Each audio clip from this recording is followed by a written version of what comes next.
Hello and welcome to Do It Yourself channel. Today I will show you where to find the option how to customize transparency of fading float of the floating color inversion shortcut button in Realme 14 Pro phone.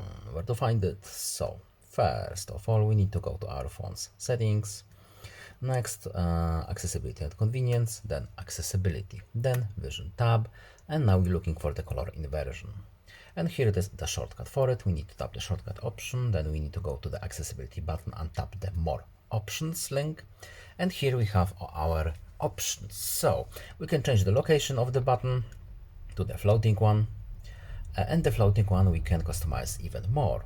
We can change its size, of course. We can enable fading, and here we have the slider for the fade. And that's pretty much it. Goodbye.